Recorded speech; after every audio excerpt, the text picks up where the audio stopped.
መንፈሳዊ ተጋድሎች ለእኛው ጥቅም ሲባል ከእግዚአብሔር የሚታዘዙ ናቸው። ስለ እነዚህ ተጋድሎዎችና ስለ ውጤቶቻቸው አንድ ቅዱስ አባት እንዲህ ብለው ተናግሯል። ያልተጋደለ አያሸንፍም፣ ያላሸነፈም የድል አክሊል አያገኝም። ምን ብለዋል? ያልተጋደለ አያሸንፍም፣ ያላሸነፈም የድል አክሊል አያገኝም። እግዚአብሔር እነዚህን ውጊያዎች የሚያዘጋጀው ነፃ ፈቃዳችንን ለመፈተሽና ድል ካደረግን የመንግስተ ሰማያት ባለቤቶች ሊያደርገን ወዶ ነው። ባለጋራችን ዲያብሎስ ግን በባህሪው የእግዚአብሔርን መንግስት መቃወምና ወደዚያ ለመግባት የሚወዱትን ሁሉ መከልከል ስለሆነ ይዋጋቸዋል። እርሱ የእግዚአብሔርን ልጆች በመዋጋትና ልክ እንደ ኢዮብ በመክሰስ እግዚአብሔርን ይዋጋል። ኢዮብ ምዕራፍ 1-2 በጽድቅ ህይወት የሚመላለሱት ሁሉ መለኮታዊውን ቡራኬ እርሱ እንዳላገኘው እነርሱም እንዳያገኙ በቅናት ይታገላቸዋል። በቅናት ይታገላቸዋል። የዲያብሎስ ውጊያዎች ለሁሉም ስለሆኑ ከእነዚህ ውጊያዎች የሚያመልጥ የለም። አሁን ብዙዎቹ ይሄ ምንድነው የሚሉት ነገር አለ። ለምንድነው ስለ ክፉ መንፈስ ምናምን የምታወሩት? ዝም ብላችሁ ስለ እግዚአብሔር፣ ስለ መላእክቱ፣ ስለ ጻድቃን ለምን አታወሩም ይላሉ። እና ስለ እሱ ማወቅ፣ ስለ ክፉ ማወቅ ጥበቡ እያንዳንዱ ያለውን ነገር እንድናቅና ድል እንድናደርግ የበለጠ ይረዳናል።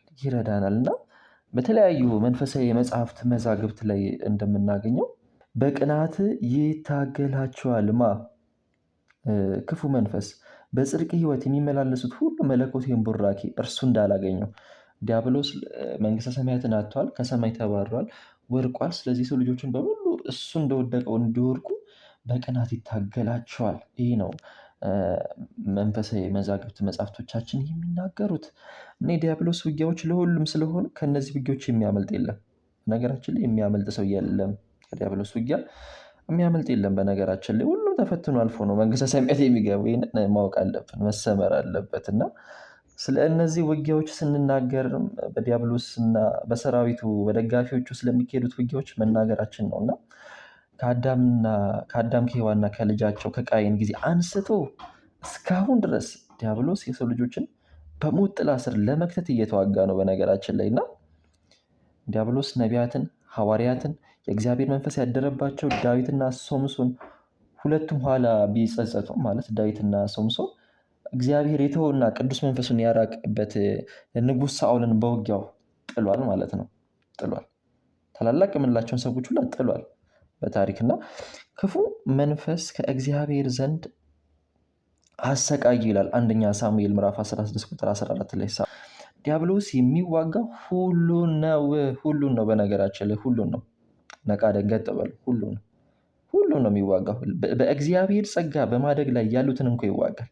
እንዲያውም ውጊያው በእነርሱ ላይ ይበረታል። ስለሆነም ማንም ሰው ራሱን ከውጊያዎቹ ነፃ ወይም የበላይ አድርጎ የማሰብና ቸልተኛ መሆን የለበትም። ማንም የቆመ ቢመስለው እንዳይወድቅ ይጠንቀቅ ነው የሚለው በአዲስ ኪዳን ጳውሎስ ሲነግረን።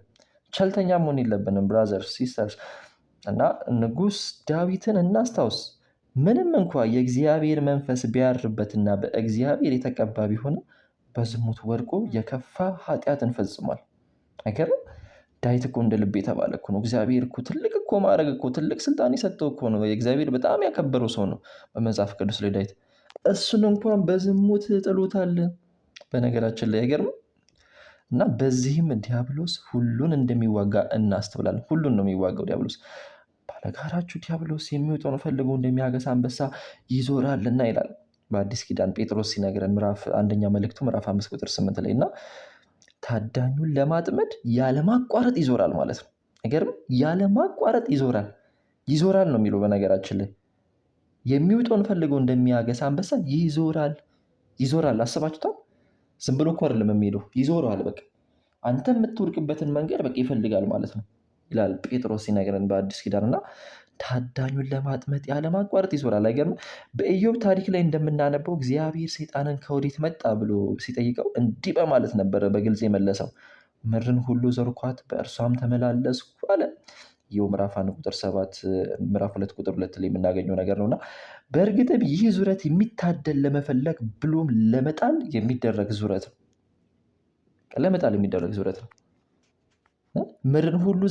ምድርን ሁሉ ዞርኳት፣ በእርሷም ተመላለስኩ አለ። የሚታደን ፈልጎ ከሆነ ለመጣል የሚደረገውን ጥረት ነው የሚያሳየንና ዲያብሎስ የሚዋጋው ሰው በመንፈሱ ብርቱ ቢሆንም እንኳን ማለት ዲያብሎስ የሚዋጋው ሰው በመንፈሱ ብርቱ ቢሆንም እንኳን ቶሎ አይተውም ቶሎ የነገራችን ላይ እና በመጽሐፍ ቅዱስ ስለ ኃጢአት እንዲህ የሚል ቃል አለና ምሳሌ ምዕራፍ 7 ቁጥር 26 ላይ ነው እና ወቅታ የጣለቻቸው ብዙ ናቸውና እርሷም የገደለቻቸው እጅግ ብዙ ናቸው ይላል። እና ዲያብሎስ 12ቱን የጌታ ሐዋርያት ለመዋጋት እንኳን አላመነታም። የሚገርማቸው ነገር የጌታን ሐዋርያት 12ቱን ሐዋርያት እነሱን እንኳን ይገርማቸዋል ለመዋጋት አላመነታም። ስለዚህ ውጊያም ጌታችን ለሐዋርያው ለቅዱስ ጴጥሮስ እንዲህ በማለት ነግሮታል። ስምዖን ስምዖን ሆይ እነሆ ሰይጣን እንደ ስንዴ ሊያበጥራችሁ ለመነ። እኔ ግን እምነት እንዳይጠፋ ስለ አንተ አማለድኩ። ሉቃስ ወንጌል ምዕራፍ 22 ቁጥር 31 ላይ እስከ 32 እና ዲያብሎስ መድኃኒታችን ኢየሱስ ክርስቶስን እንኳ ሊፈታተነው ደፍሯል። አይገርማችሁ? ራሱ አምላካችን ጌታችን መድኃኒታችን ኢየሱስ ክርስቶስን እንኳን ሊፈታተነው ደፍሯል። 3 ፈተናዎችንም አቅርቦለታል እንደምናውቀውና ጌታችን ለኢየሱስ ክርስቶስ በዚህ በጾሙ ላይ ሳለ አቅርቦለታል። ማቴዎስ ወንጌል ምዕራፍ 4 ላይ ነው አይደል? ቁጥር 1 እስከ 11 ላይ የምናገኘው ታሪክ አለና ምንም እንኳ ከዚህ አስቀድሞ የኢየሱስ ክርስቶስ ባህሪ በጥምቀቱ ሲገለጥ ቢመለከት ስለ ማንነቱ ቢያውቅም ማለት ክብሩን አይቷል። ይሄ በጥምቀቱ ሲገለጥ ቢመለከትም ስለ ማንነቱ ቢያውቅም 40 ቀንና ሌሊት ከመፈተን ወደኋላ አላለም። ከኃጢአት በቀር በነገር ሁሉ እንደኛ የተፈተነ ነው ይላል ዕብራውያን ምዕራፍ 4 ቁጥር 15 ላይ። ከኃጢአት በቀር ክርስቶስ ከኃጢአት በቀር እንደኛ ተፈትኗል። በነገራችን ላይ በምድር ላይ እርሱ ራሱ ተፈትኖ መከራን ስለተቀበለ የሚፈተኑትን ሊረዳቸው ይችላልና ይላል ዕብራውያን 2:18። አቤት ደስ የሚል ቃል ነው አይደል? እርሱ ራሱ ተፈትኖ መከራን ስለተቀበለ የሚፈተኑትን ሊረዳቸው ይችላልና። አሜን አሜን። ማራናታ ጌታ ሆይ ቶሎና እርዳን። እና በእርግጥም የክርስቶስ በሰይጣን መፈተን እኛን ለሚገጥመን ፈተና ሁሉ መጽናኛችን ነው። የመስቀሉን ነገር እያሰብን ድል እናደርገዋለን። ክርስቶስን እያሰብን ድል እናደርገዋለን። መጽናኛችን የክርስቶስ መፈተን ለኛ እና ፈተና ቢገጥማችሁ አትጨነቁ፣ ክርስቶስ ተፈትኖ እንዳሸነፈ እናንተም ታሸንፏላችሁና ሲለን ነው እንግዲህ እና የዲያብሎስ ውጊያዎች በእግዚአብሔር በመንግስቱ ቤተ መቅደሶቹ በተባለን በእኛ ሁሉ ላይ ያነጣጠሩ ናቸው። ዲያብሎስ የእግዚአብሔርን መንግስት በማንኛውም መንገድ በመቃወሙና ሰዎችን በመጣሉ ይደሰታል። በነገራችን ላይ በጣም ነው የሚደሰተው። ሰዎችን በመጣል ይደሰታል። ቢቻላቸውስ የተመረጡትን እንኳ እስኪያስቱ ድረስ ታላላቅ ምልክትና ድንቅን ያሳያሉ።